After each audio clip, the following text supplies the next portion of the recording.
Nicki, let's go way back before we start talking about League One and how come you decided to put not one but two teams in there. When did the passion, when did the desire begin for you to really get more involved in the game that we love so much?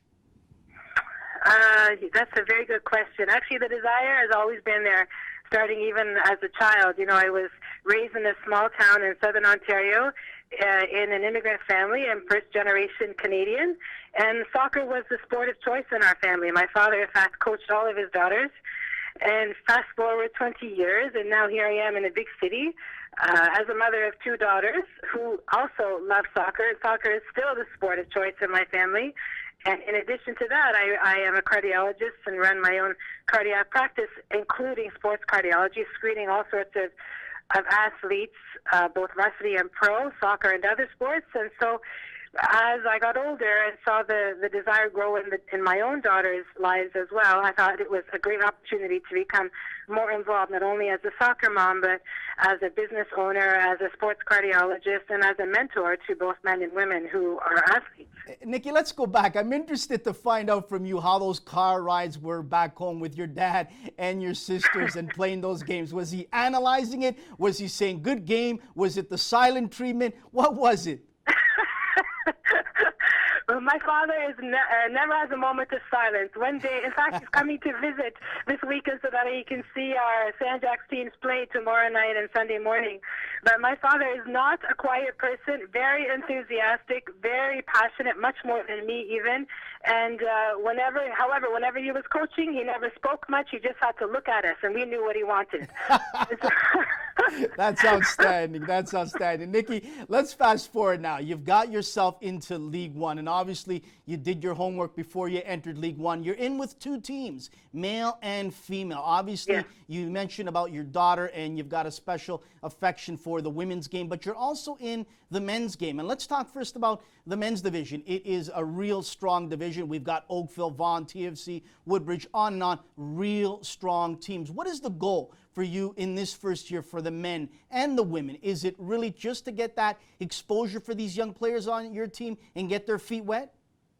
Yeah, I mean, certainly that is at least the first goal, to allow these players to play in an arena where most of our players have actually never been in an arena like this. So it's an awesome experience for them and for all of Ontario, in my opinion. So thank you and to all of the other organizers of League One Ontario for creating this league. The other goal for the men now is this is a brand new team for us. And so we would like them to just continue to develop, not only individually, but to form a strong team. And we know that initially a new team is going to be new, and they'll have its hardships as it enters this new field, but they are getting better and better. The players are outstanding, and they're just now learning to play as a team, and it's getting better each game. Mm-hmm. And the same is true for the women. Actually, it's a brand new division for everybody, so there are no returning teams for the women. But we have the same expectations that they not only grow individually, but they grow to play as a team. That both men and women are seen by at full exposure by the attention, the scouts that have been drawn to this league. So overall, it's been an excellent experience. So our players are coming to us and saying, "This is awesome." You know, you feel like you're doing something that's bigger than you. You're participating in not only in a game, in an event, in a program that's bigger than you, and that's the objective. Nicki, you as an owner, you've put a lot of money into this. You as an owner personally, what do you want to gain from this in this first year and moving forward? For me, there's a lot of joy in seeing this product grow from its infancy and growing to maybe adolescence by the end of the first year, and then maturing by the end of the second year. So I'd like to see our players develop as a unit. I'd like to see some of our players be noticed by national scouts, by varsity scouts, by even professional scouts. And those are the obvious objectives. But then I also want to see some of our players learn to be more healthy, learn to be more fit, take care of themselves. And I am honored, really, to be able to not only allow them to play the sport, but to also counsel them how to stay healthy while doing it, how to change their whole lifestyle to make them healthier adults as they enter adulthood, because a lot of our players are still teenagers, so they're in a critical stage of development. Well, let's talk a little bit about that, because you specialize in that, and I've had a lot of guys on this show that work in MLS clubs, fitness coaches. One that comes to mind, a friend of mine who is the fitness coach of the Montreal Impact, Paolo Paccioni. And he talks about a lot of things you talked about. The game has changed, Nicki. The game has changed drastically in the last 20 to 25 years in what you eat, how you train, how you do your workouts. Let's talk a little bit about that. What do you tell your players, male and female, on how they need to go about, making sure how they're treating their body? Absolutely, yes. So that's an emphasis that is significant in our academy. It starts actually during the winter, so far before the season, where we bring out specialized fitness coaches who actually train them to become strong, and we bring in a specialized physiotherapist who help prevent injury and help treat injury. I actually offer cardiac screening so that I screen them all to be certain there's going to reduce the risk of a sudden cardiac event during play, which unfortunately we hear about every year somewhere in the world. And then in addition, we bring in nutritionists, we bring in sports psychologists, we teach them about mental toughness, how to eat before, during, and after the game. It's a holistic program that we are trying to create for both the men and the women. Nicki, let's talk about the other aspect that I think a lot of times is neglected, but is starting to really take a life on its own, especially with big clubs. It's the mental aspect of the game. Having to talk to someone about getting over that hump, confidence, big games, nerves, you have it. Have you tried to instill a little bit of this as well? Yes, absolutely. As I say, we bring in sports psychologists. That, if you ask me, is the most difficult aspect of the maintenance of health. More than the physical aspect and more than the nutritional aspect, I think, is the mental aspect.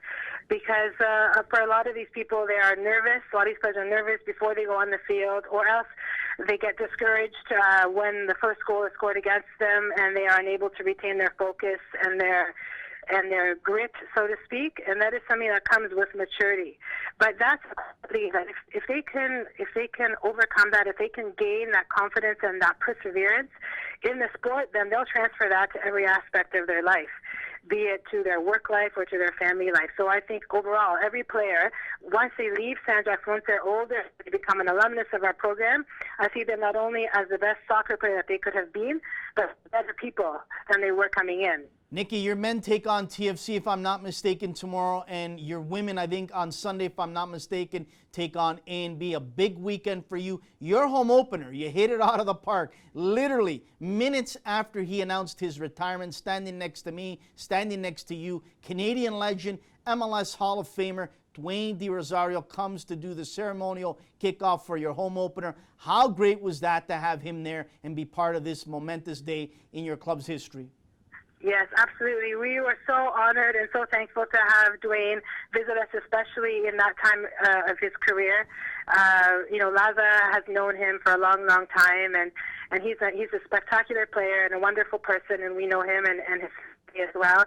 And we're also so blessed that this coming Sunday we're going to have Rosie Ade of Global TV, who will be coming out to be with us at our women's home opener. She herself is an Olympian, and she is a sports mom and an anchor woman, a successful woman, and I think that's a great role model for our female athletes. I couldn't have said it better, but before we let you go, Nicki, let's talk about it.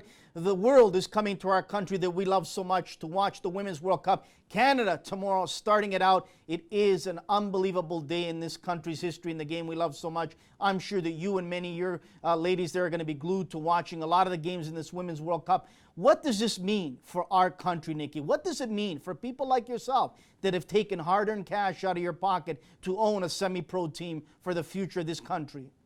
Yeah, it means a lot. We're so proud of our female team, of our national female team, and we're so proud as Canadians to be able to host the game.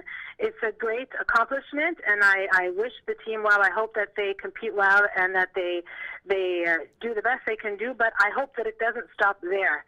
I want it to go on even after the games are done, because there's a lot of work that needs to be done, not only with women representing Canada, but with women representing professional sport in Canada.